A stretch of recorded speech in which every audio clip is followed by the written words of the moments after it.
Hey, what's up, guys? Tuki here, back again with another episode of Draft to Glory, all-out offense. Today, we start in a different, screen than we normally do, at a different phase and different part of the season.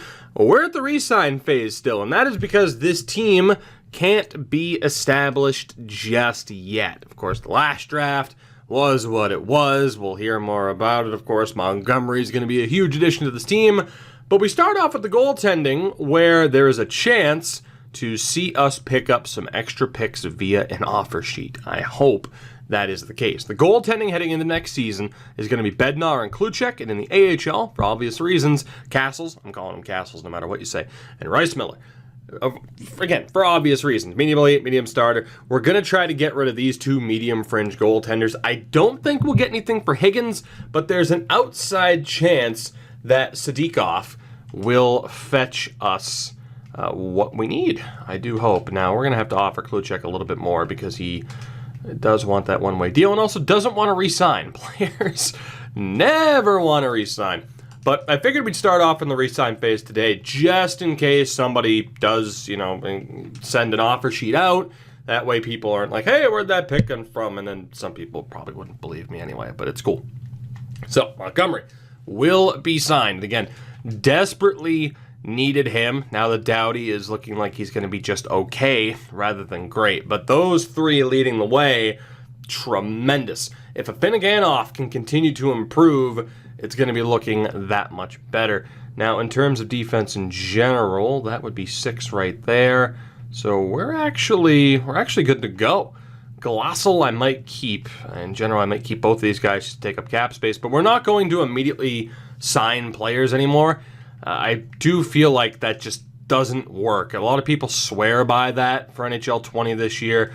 I gotta be honest, in every series I've done thus far, I really don't feel as though it's that beneficial to immediately sign players unless they're the type of players that would have, seen improvement anyway. I think a great example is, again, that German series that we had on Twitch. We had Tim Stutzel, who ended up going from medium 6 to medium elite, but that's not really surprising because he has a good rating right out of the gates, So I'm not all that surprised that he panned out, but for the most part, I just don't feel like a lot of people have panned out. So that is the top 8, 9, 10, 11, and 12. Those are the 12 highest rated players. It's getting better, but still not great. The AHL is 1, 2, 3, 4, 5, 6, 7. Kovanov, maybe not. 8, 9, 10, 11, and 12. So we have 2 players too many. Duly noted for who we could potentially get rid of. We're not going to sign Kovanov immediately, so I think the smart thing to do is just ditch Boyle and Cole. Pretty straightforward. So Eddie Boyle, who was a former 7th round pick, we're going to drop him. Not exactly a big loss for us. And Larry Cole, 2 first names, former 6th round pick, but he is now unemployed. Pretty straightforward. So Kang, we are going to sign for the next year. We're also going to re-sign Sawyer, someone who has an outside chance of making it, I would say.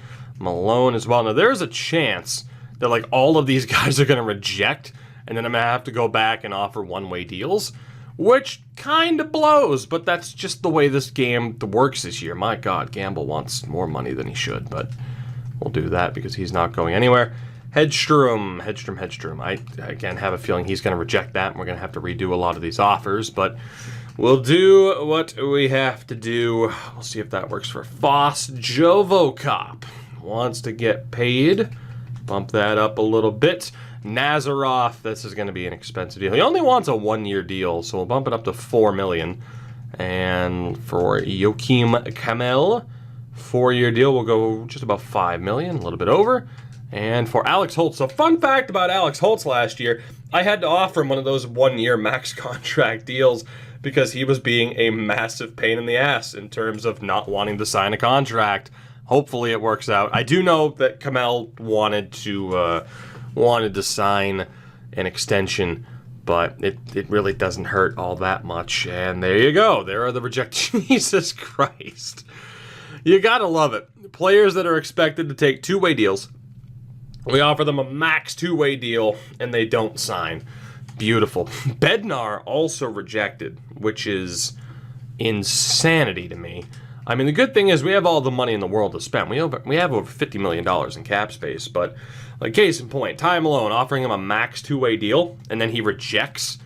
It's kind of insane how, just how the signings work this year. It's like, okay, I'd be more than happy to let you go. And let's be honest, if I really wanted to, I could just let them go to the free agent list and then sign them anyway when nobody signs these guys because, hey, they're all terrible and wouldn't be signed otherwise. So it's just, I don't know. It's a little bit tedious to be like, yeah, okay, yep, I know I made a mistake and I should have just signed them to one-way deals in the first place, but it's the way it works. So obviously we've cut out the majority of this. I suppose I could make a jump cut at this point and just be like, oh, okay, guess what? He signed, he didn't sign. But you know what?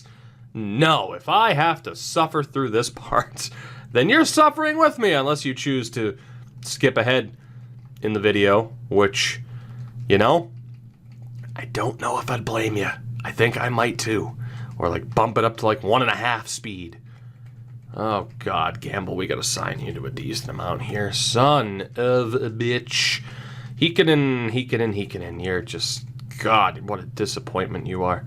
I mean, I guess him reaching a 70 for what his potential was is about right. Boris Nazarov, let's just sign you to all of the money. Congratulations. And with that, we just have to sign Kang, who again had the audacity to reject the contract that we sent him. It's an outrage, I tell you. It's an outrage. Let's see if anybody rejects here. Hopefully not. And nobody did. Good. So we should be fine. It's giving you a look at what this roster is likely to be heading into next season. And we have $45 million in space, so we will hold on to these two defensemen, max out those contracts, and be good to go heading into free agency. We'll see what we're dealing with there. I'll have to handle some aspects related to the coaching staff and the scouts, but for the most part, it shouldn't be that bad. It's just a big question as to whether or not wow, there's actually a lot of scouts that expired. It's just a big question as to whether or not we are going to have an extra draft pick or two in this upcoming draft. So coach-wise, we only lost an AHL goalie coach, and that's perfectly fine. I mean, the rest of the staff is great, so I don't think I'll be making any changes there. Although, do we have somebody with a high grade who has a goalie specialty? And we do. Goulet. A- in teaching. Perfect. If I can just send this dude all the money in the world to take a job with the AHL team, that would be great. Unfortunately, this could take forever. Or maybe not. 1.2. I was going to say, this could take forever to scroll. We found the answer pretty damn quickly. And scout-wise, I mean, I might as well just send out some offers. Do we have any A-grade scouts? Holy hell, do we? All right, Brianna Palmieri, welcome aboard. I was looking for like a retired player, but doesn't appear to be the case. Kevin Earl, again, 2 first names. Gotta love it. Couture, Guy Couture. Everyone loves Guy, I guess. I don't know. Ben Fritz. Sophia Gilroy, welcome aboard, and the Stefan Jacobson. We should be good. So, now is the question, are we going to end up with an extra draft pick? Pretty please. Oh, God, that's right. We are going to have to deal with all these offers. I'm just mainly intrigued by that head coach. Let's go. There we go. Just throw a ton of money at somebody to take a job that he is much better than. So that's going to help out the AHL squad quite a bit. And we'll see what happens here with Sadikov. Hoping for a miracle. It's not looking good. They're both either going to re-sign or just sit there. Higgins is back, which sucks. But that's okay. What about Sadikov? Can we get a little bit lucky? Please? It's not looking too good. Yeah, he's just going to sit there. Cool. That's going to bring us all the way to the start of the season. So unfortunately, we swing and miss on securing an extra draft pick for either of those 2 goaltenders. We might as well stay alive while I set up this team. Of course, I'll have to set up the scouting, but I'll jump cut that when we do our sim to the end of the season. So for both of these goaltenders, I mean, I have the option of just signing them and keeping them for the year, and then hopefully, the RFA status works next year. And that is exactly what I'm going to do, because the alternative is to just get rid of them alongside a 7th-round pick for a 7th-round pick. So, we might as well just look to sign Sadikov here. And he's going to be a healthy scratch. He and Higgins, they will not be playing this year. We are going to prioritize the options in goal that might actually get a little bit better. So there you go. Let's take a look at what the squad's going to be. Of course, we're still listed as a rebuilder, which is not surprising at all.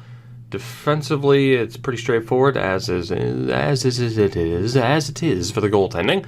Defensively, it is Trafford, Doughty, Montgomery, Affinaganoff, Cochran, and Malone as the top options, which I think I'm good with. I mean, Roberts at a low 4 deserves it over Malone because there's a chance he could get better. And then forward-wise, we have our top 10, 11, and 12 with Norinen. Oh, my God. So, I think Gamble and Heikkinen are definitely down. They've been on this team for a long time. So we have one player too many, and it's going to be Norinen over Malone. That makes all the sense in the world. So a quick look here. Again, the guys that we did not sign, including that medium top 6 forward, I'm going to leave him there. We'll just let him develop otherwise. But this is what the team looks like. And I got to be honest, Grigorenko really needs to get onto that top line. He really does. So I like Nazarov, but I think we're going to drop him. We have just a fleet of right-handed players up top. I think we're going to go Mizak, Nazarov, Jovanovski. And then from there, I mean, again, Clifford the Big Red Kaiju, medium 9, medium 6 in Norinen. Foss is a medium 9. Okay, so we'll bump up Norinen. And that's not too bad. 75 in faceoffs for Benson. That's good. That is the team for this year. Looking for some improvement from Benson and Norinen. Benson in particular, defensively. Now, again, we still haven't set up the player types. I'll be doing that once this team's a bit more competitive. It just makes sense to do it that way. I think, we'll just leave Roberts. Actually, Roberts and Cochran, there could be some improvement there. I really would like to see something. And the thing is, we have all OFDs now, and you see if these guys don't gel well with the coach that we have, it's problematic. And actually, Lou Roberts is the big problem player right now that's going to mess up that defense. So I thought he'd play. We're going to call Malone back up. That's actually going to send Roberts down to junior, which I'm okay with. Send him back down to the C. Again, I'm not really worried about his, like an extra contract year being burned. We're going to have all the money in the world. So there we go. That's much better to have Malone and Cochran there. So overall, things are still looking pretty good for us in terms of the progress that we're making. Again, we are not going to be a playoff team this year by any stretch. There is no way. The highlight of this episode will yet again be the draft, and we will be getting there very, very soon. As you guys see what the team is, I just want to make sure that we don't have anybody scratched. I don't think we do. The AHL team, of course, is going to be awful. Actually, did I go? I didn't think I went best line since I sent people down. There we go. I'm like, wait a minute. I'm looking at how many people we had scratched, and I'm like, that is not ideal. Joseph is ours. Is there anybody else who is scratched that shouldn't be? Appleby, actually, is going to be, again, a really interesting player to watch. There are some names to keep an eye on. Korobov, if there's an outside chance. Appleby still. I think this could be okay. Again, just Castles and Rice Miller down in the AHL as the goaltending. I think we're good to go, or as the goaltending tandem. So, like I said, not a playoff team this year, I am sure. But it'll be interesting to see what this team can do. And it's a bit of a damn shame that the RFA deal didn't work out. But that is what it is. I'm hesitant to say it's getting better because I genuinely don't remember what the record was last year, but 33, 45, and 4 does seem like improvement. A 70-point season for this Mariners squad. Joakim Kamel led the way with 78 points, but before we look at the team stats, let's take a look at what happened around the league.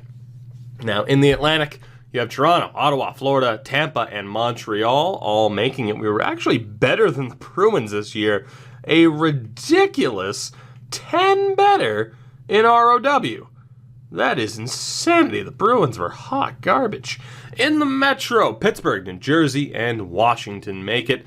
Over in the West and the Central, Colorado, St. Louis, and Dallas are playoff bound. Detroit, also hot garbage.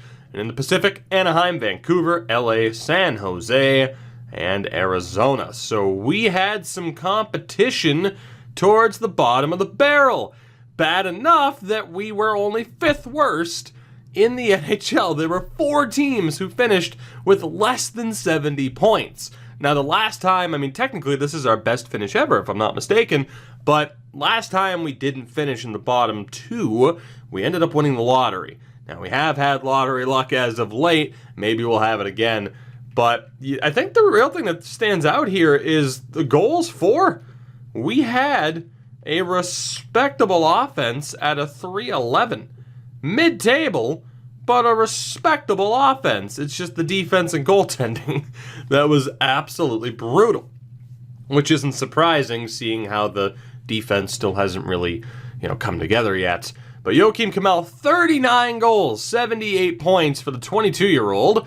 Now, how he's done compared to who else we could have had, I don't know, but he is doing pretty damn well. Alex Holtz with 74 points, 67 for Mizak, which is pretty nice, 65 for Grigorenko, including 38 goals, and 61 for Nazarov. Final member of that top 6, Rudy Jovokop, 54 points. So the top 6, respectable at this point in terms of the numbers that they are putting up. Norton, 36 points, very good. Hopefully we've seen good development from him. 26 for Foss, Hughes, Hedstrom, Benson.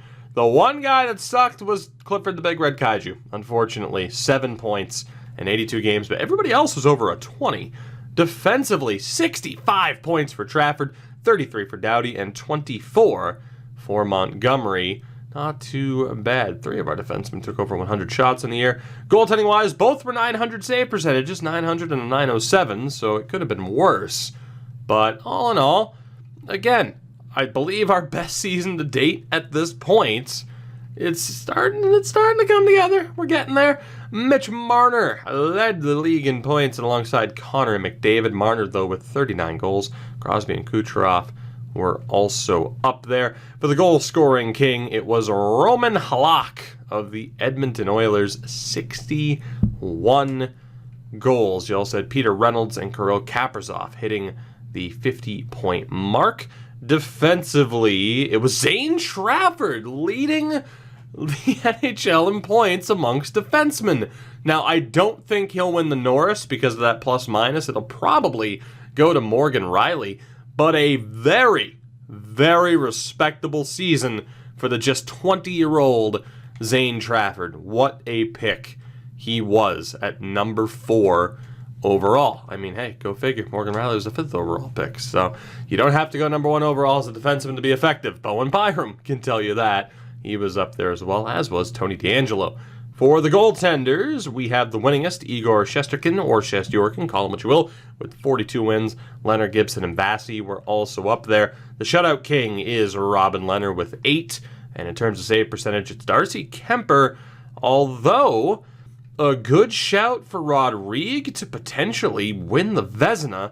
But I think, if I had to guess, it's going to Robin Leonard in New Jersey. Amongst the rookies, Josh Roy. Again, who the hell knows? You never know when they're coming out of the QMJHL. 48 points is likely to win the Calder. Norton wasn't that far off the pace, in fairness. So with that, another regular season comes to a close. We're not in the postseason, to the surprise of absolutely nobody. Let's go ahead and sim to the end here. See what happens for those that did make it, and I think more importantly, yet again, look at the progress reports and see just what exactly has happened for this team. Good chance for some good statistical growth, but hopefully we see a lot of natural growth. Haven't looked at the draft class yet either. We'll save that as a surprise because I kind of like to not know if my heart's going to be broken until just before I see the lottery results. The Dallas Stars have won the Stanley Cup this year. So the 2026 Cup is heading down to Texas as the Stars beat the New Jersey Devils in the final in 6 games. So there you go, Dallas. Let's take a look at what a Cup-winning team looks like in 2026. It includes Steven Stamkos, can tell you that much. Stammer in Dallas wins it alongside Tyler Seguin. Just to get a look at the overalls, because I feel like that's a bit more important, but Stammer at an 83, Seguin at an 88. They have Andre Palat, Jason Robertson, Cole Lind, Rube Hintz, Jacob Perreault, Tyler Toffoli, Brendan Perlini, Andrew Mangiapane, Derek Stepan, rounding out the forward core. Amongst the defenders, there's only 5 listed here, so somebody gets sent down, but John Klingberg, Miro Heiskanen, Thomas Harley, or Harley Thomas, call him what you will, Christian Juice, and Derek Forbort, the goaltender, Jake Ottinger, 90 overall for the now 27-year-old Ottinger. That's how far into this we are already. So the Stars win. The Cup stays in the Western Conference for the 2nd year in a row. Mitch Marner wins the Art Ross. The Hart goes to Nikita Kucherov. Morgan Riley indeed wins the Norris for the 2nd year in a row. Not surprising because of the plus-minus. Seguin wins the Lady Byng. Roy, Wah, whatever, wins the Calder. Conn Smythe goes to Stamkos, technically for the 3rd straight year. Holy hell. So he won in Tampa, he won in Calgary, and then he won in Dallas. If I was allowed to sign one free agent, it would be Steven Stamkos. He wins the Cup for the 3rd year in a row on a 3rd different team. What the hell? That is one of the craziest things I think I've ever seen in franchise mode.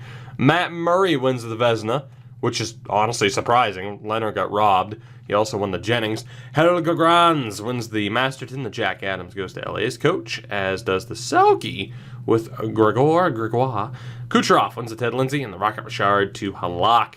And again, down in the AHL, there might not be too many familiar names. Dylan Peterson scored the most goals. Anthony Stolarz was the top goaltender. Saron Noel, the MVP of the playoffs. So before we conclude this season, let's take a look at the progress reports.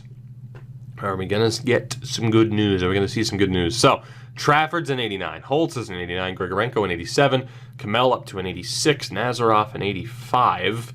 So far, so good. Mizak showing up as an 84. Doughty, though, still just stalling out, which sucks, but it is what it is. Gigantic improvement for Rudy Jovanovski, which is huge because now the top 6 forward core is absolutely solidified. Bednar seems to be capping out at about an 81. Same for Kluchek. So in terms of goaltending, we're going to need somebody else to step up, I think, in the future. Not any crazy improvement for Montgomery. Sergei Korobov up to a 77. Appleby up to a 76. He'll be a useful player in the NHL next year. Benson a 75.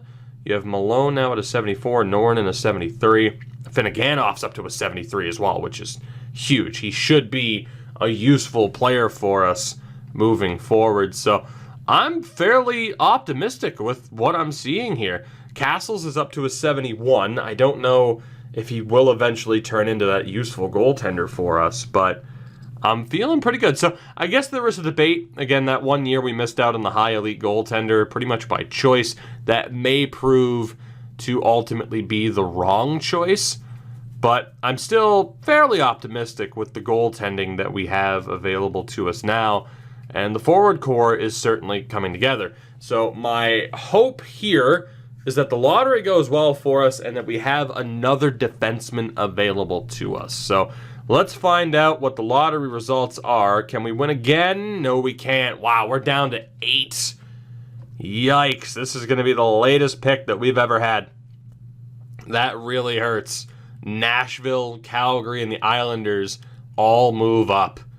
So we will have the 8th overall pick in this draft. Was there a defenseman in the top 5? There was. And that is Mika Nokalainen, who will no longer be available to us, which he wouldn't have been available to us anyway, I suppose, being a two-way.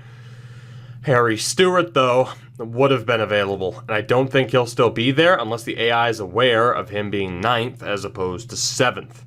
If that doesn't work out for us, it's looking like Jan Mazaros, Maybe Rutter. Reese Rutter, decent name. Do we have any other defensemen? He's a confirmed DFD. There's no way that guy's actually an enforcer. This could be rough. This could be a bad time. We're going to have our work cut out for us when it comes to the interview process coming up here. So first and foremost, we get to retired players. Claude Giroux, the leader amongst points. Justin Williams calls it a day at 44 years old. That's right, I said calls it a day. Stastny also up there, as was Alex Radulov. For defensemen, Yandel and Letang, Edler, and Muzzin. And for goaltenders, Jonathan Quick finished with over 400 wins. Corey Crawford and Martin Jones also retires. As a coach retirements we'll deal with later. Chris Letang is now a scout. Interesting. As we get to the interview process. So Hendry, we pretty much know won't be available to us, but he'll be great if he is. Have to pray that Harry Stewart's available. When it comes to Ty Culp, I have a feeling he's actually a playmaker. He's 2 years out. That guy's a DFD. Mazzaros, we're probably going to want to interview Culp to find out the player type. Although Reese Rutter, I think Culp was better, right? Yeah, Culp's better. But we need to find out how good Culp is for sure. And then between Rutter and whoever else, we can figure that out. This dude's 6'4". Size and strength, he's got to be a power forward. He's got to be. At least I would assume. We could interview him to find out for sure. The Norwegian. Don Chen, not looking as good. Peltonen's looking okay. Tanev's also not that bad. It just sucks that I don't think we're going to have a defenseman available to us here unless Timmins works out for us.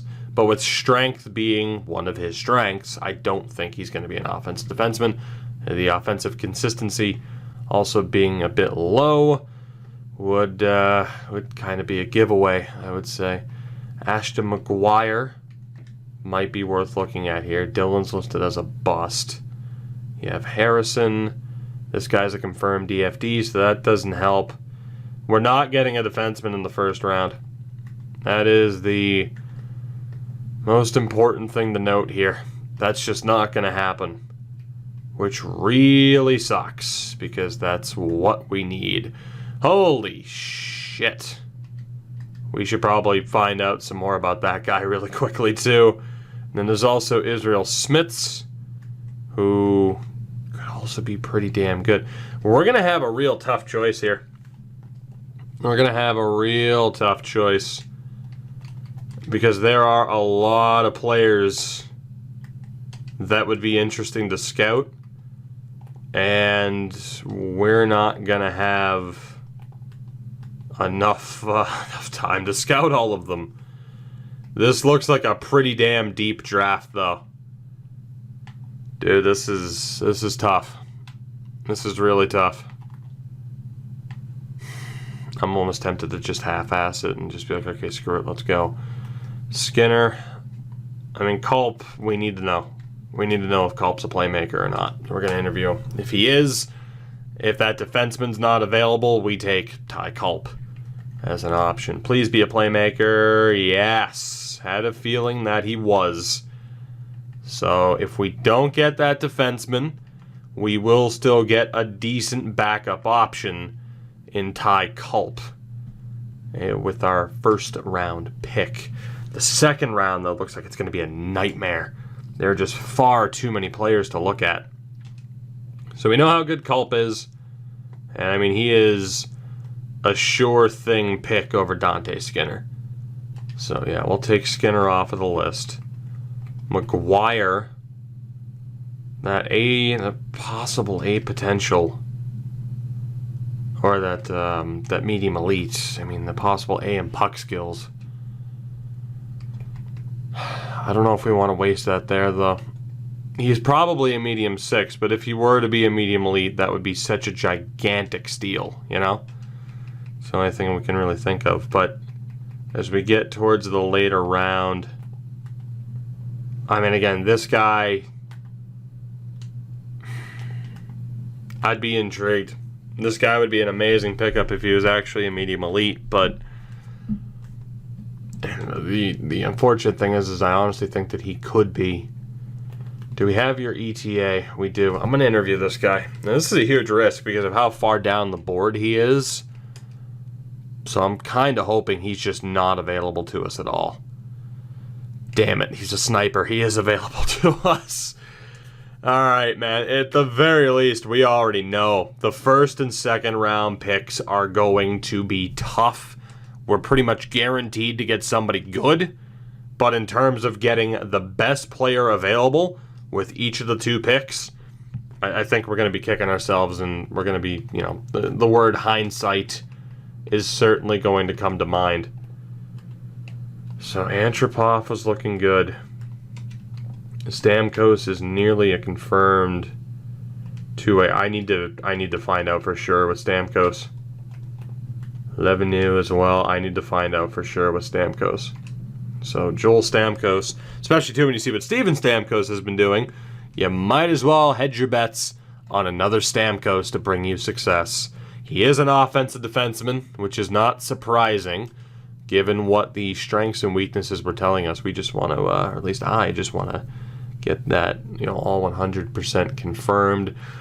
This is going to be a make or break draft for us. I can say that with certainty. The ability for us to take a massive step forward is here. The ability to miss out on that massive step forward is equally as likely. So we'll see what happens here. Nashville at the number 1 pick took Ullman, who would have been a great pickup. Calgary took Barkov, who also would have been a good pickup. The Islanders took Henley, who never would have been available to us. Detroit takes Spurgeon, and the Bruins will get Nokalainen, who would have been a great addition. St. Louis took Hendry. Damn. Vegas took Hikala. So with that 8th pick, we have Stewart available, which is a bit surprising. Now we are discussing drafting for need against drafting the best player available. And Culp very well could be the best player available. I think it has to be Stewart. That's the one thing that you... Honestly, that's the one thing you can say right now is keeping us out of the playoffs is our defense. You know, the goaltending, you see 81 overall goalies win the Stanley Cup all the time in this game. I've seen 76 overall goalies knock out a really good team. I'm not talking about anything specific, of course. If you've watched the stream lately, you'll know what I'm talking about. So, I gotta be honest. I mean, I think, you know, someone like George Lacerte is going to be amazing. We have to take the defenseman. We have to. We need defensive help so badly. I mean, again, Culp or Lacerte are both likely to be great. I have to draft for need. I have to. Again, forward-wise, you see how relatively stacked we are. I mean, that top 6 is already carved out, and you have Appleby, Benson, Nornan still fighting for spots. Defensively, I mean, Trafford, Montgomery, Finneganoff will probably be locked in at a third-pairing guy. One more defenseman, maybe 2, and we're good. We need this defenseman. So, I am fully resigning to the fact that we're going to miss out on an amazing forward or several amazing forwards. There is no choice. We have to draft Harry Stewart. You look at those grades, I know he's only a medium 4. He's NHL ready. He's the guy. Harry Stewart, who played for Ambri Piotta in Switzerland, is the pick. He is a 76 overall defenseman and instantly makes that D-core that much better.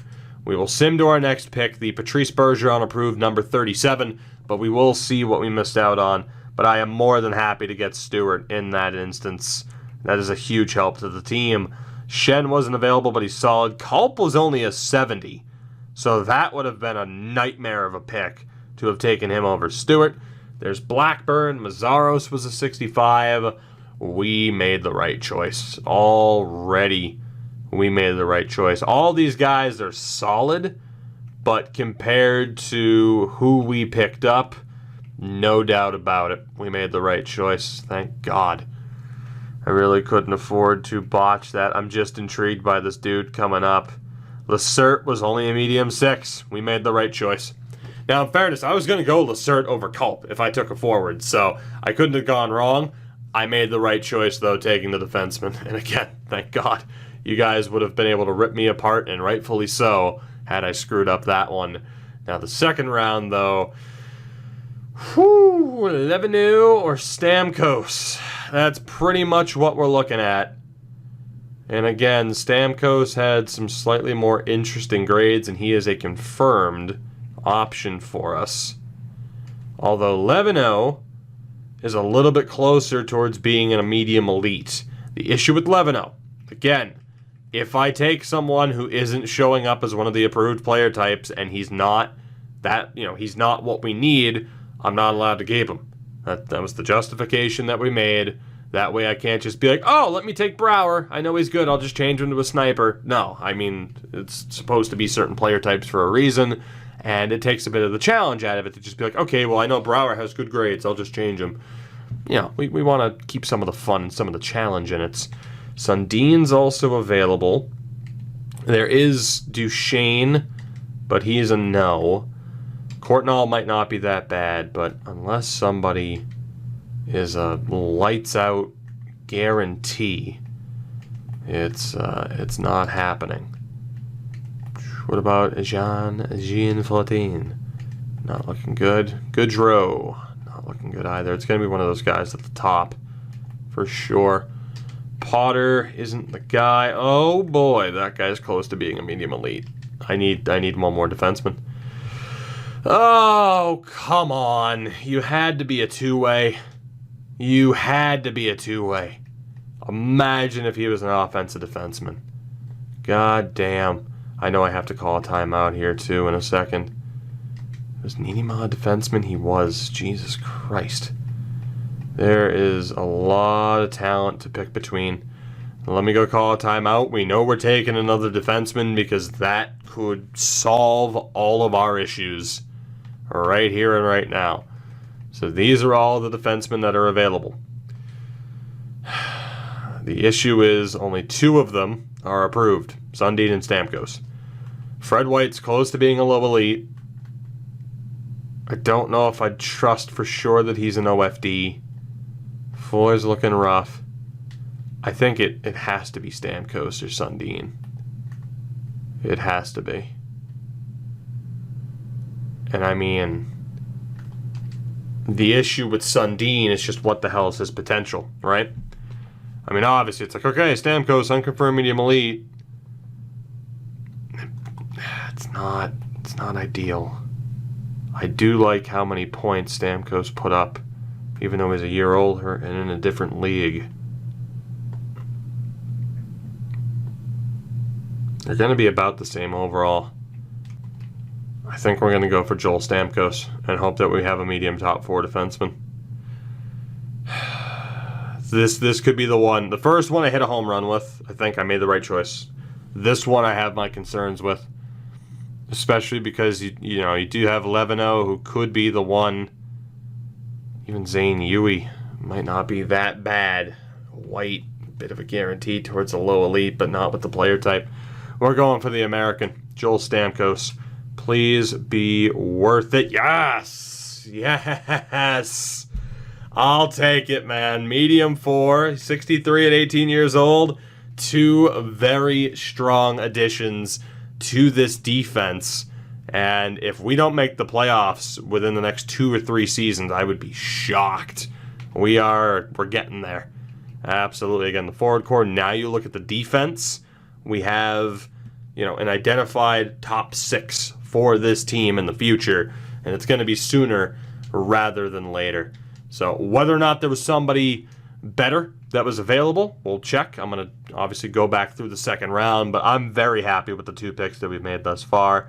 Leveno wouldn't have worked, so it's best that we didn't take the risk. He and Stamkos were about the same. Brouwer, of course, wasn't bad. Porter wouldn't have been available. Sundin, Sundin wouldn't have been bad, but we didn't know for sure. so I don't hate it. Courtnall's a low elite. So, yeah, we made the right choice from the looks of it. Again, we knew that guy was a medium elite, but he wasn't available to us. Conley was a medium elite, but we weren't really looking for a forward. White was a low 4. That would have been a disaster. That would have been so bad. Beliveau, holy shit. Medium elite, 69 overall, enforcer defenseman at 19 years old. God, if only we were doing... Holy hell, he has 93 strength. That makes me yearn for the days of Draft to Glory Goon Squad. What a guy. What a player. So, from there, I think we're a little bit more likely. I don't want to really take a risk with anybody as far as player type is concerned, unless it was someone like Hodges, who was a can't miss guaranteed option, which, you know what, he kind of is. You know what, Hodges might work. Hadobin. Character, work ethic.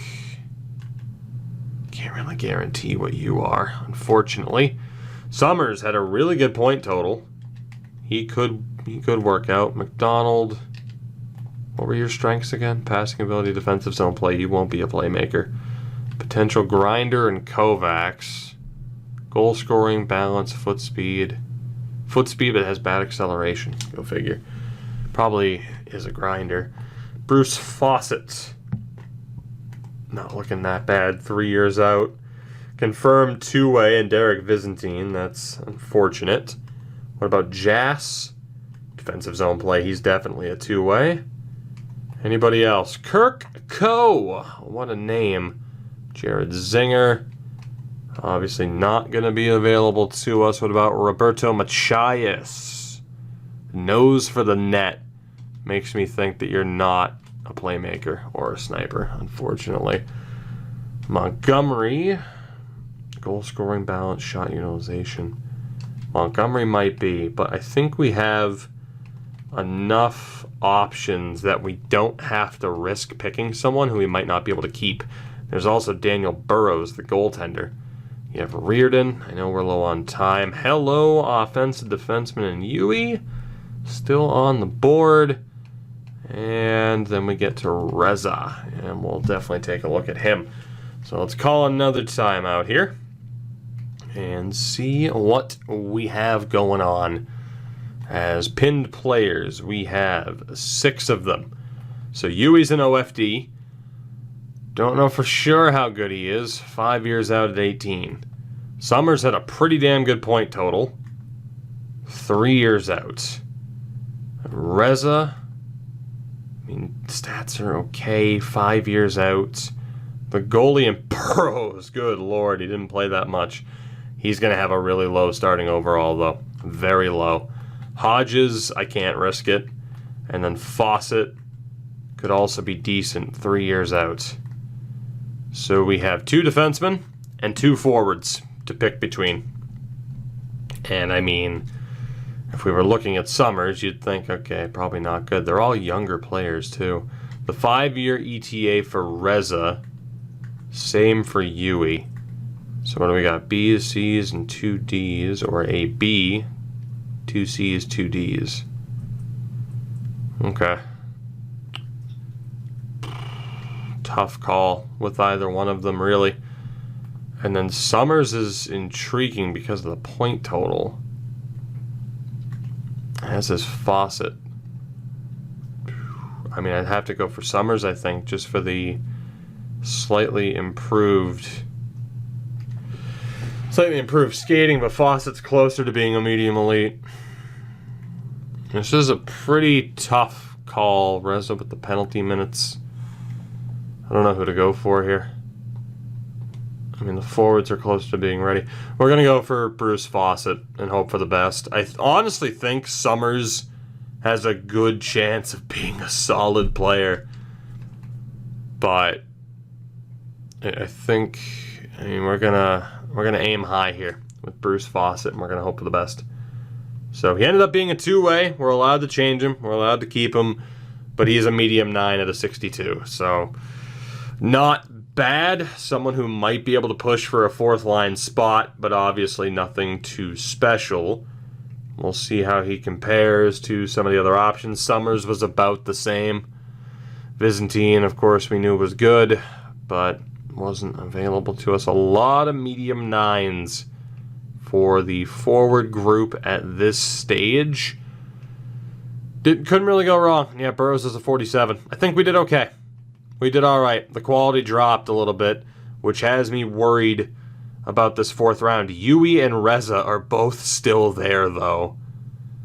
So one of the two likely to be our pick here. I don't really have to worry about goaltending. Both these guys are looking pretty goddamn good, but without a guaranteed potential, I don't really think I want to go for it. They are options, though. I guess we'll consider them. Gilly is not looking that good. Do we have anybody else? There's Ponikarovsky coming up. Flaherty was there. Not looking that good for Ponikarovsky, though, unfortunately. Robinson Wise, also not looking that good. I wish Brouillard was that good. He's only 2 years out, though. That's a confirmed ETA. Interesting. As far as a goalie who might be available, again, I didn't really plan on taking a goalie in this draft, but if it makes sense to, then it makes sense to hello, Peyton Ortmeyer. Talk about making sense to draft someone with that shooting category. That's tough to disagree with. Sokolov, unconfirmed, 5 years out. And then Poulin. Okay, so as far as who we have pinned here, quite a few options. So, Stevens, looking pretty damn good. Would probably take him over Flaherty. Brouillard, if those grades are actually that good, my fear is that he's going to be a fringe. And then 4 years out there. How far out for Stevens? 4 years. Okay, actually I want Yui there. I want to take out Osala.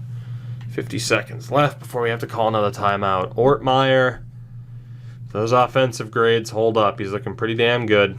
And then we have Yui, who's 5 years out. And we have Reza, who's 5 years out.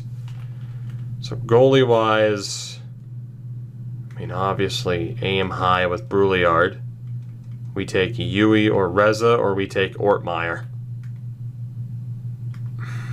It's a really tough call. That is a pretty tough call. To the timeout option we go.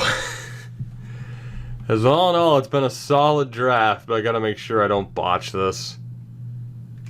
I'm really leaning towards the forward or the goalie.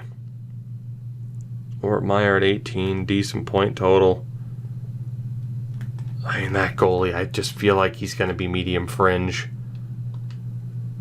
I really do feel like he's going to be medium fringe. Now, I know goalie-wise, we do have options. Never hurts to have another good option, though. Ortmeyer, if that shooting holds up, he's looking great. Scout recommendation is Damon Reza. We take one more look at our goalies with who we have right now, because obviously we held on to our two fringe options. I think when in doubt, it has to be take the defense. Yeah, we still have Like there. Again, so right now it's Bednar, Kluchek, and Astles. Another goalie option wouldn't hurt, but we are so desperate for defense right now. I think when we have a situation like this where it's close, we have to take a defenseman.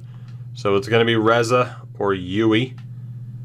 And based off of Yui having slightly more confirmed elite status, we're taking Zane Yui, who is a medium top 6, which is about right. 55 overall.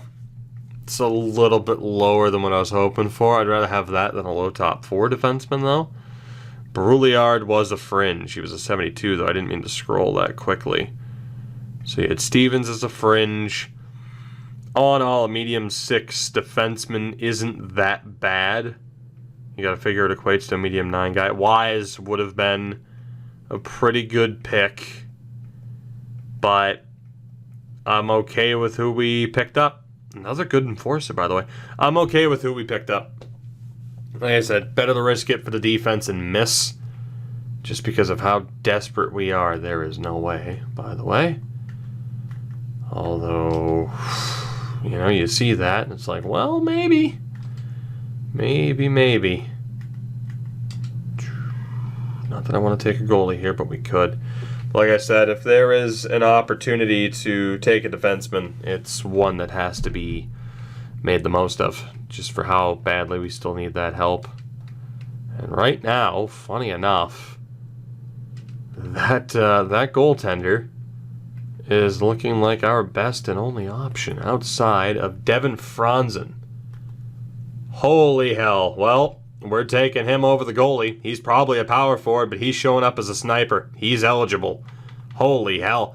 I thought for sure, okay, it's this goalie, but Devin Franzen just turned that upside down a little bit. This sucks. Oh, this sucks. A potentially really good forward or a really good goaltender, possibly.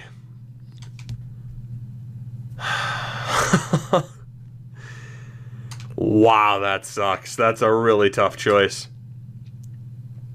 Again, forward-wise, I think you could argue I need the help less than I do in goal. You know, with the options that we have, and the top six is carved out. You see Boris Nazarov's there too. We can't forget about him. He's just not under contract next year. I think I'm going to go for the goalie. Because if he is that good, then we're laughing. Philippe Daig. How good are you? Whoo! Yes, ma'am. Medium elite 60 overall. Now, he is 19 years old. But in terms of getting another goalie into the system that could make it, Philippe Daig is just what we were looking for. Now, if by some miracle that other guy we were looking at, there's another medium elite goalie there, he's only a 48. If by some miracle that other guy is available, you know, somehow he fell. Summers another medium elite. Vermette's another medium elite. Okay, yeah, we made the right choice over Summers. If that goddamn player's available, whoo, high elite. 20 years old, though, so no thanks.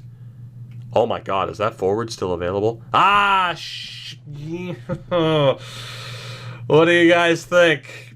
Low elite 69 overall forward who we would have been able to convert, or the goaltender? What do you think? Did I make the right choice? We identified them both as good players. We went with the goaltender instead. Maybe we shouldn't have. That's tough. It's going to be very interesting to see if that goalie develops into something useful. Hopefully he does. Oh god, there is not much available here now, though. That guy had a good point total, at least. I'm okay with that. I'm actually going to go back up to the top here, but then again, there really haven't been any players that have the player types that we're allowed to pick. 39.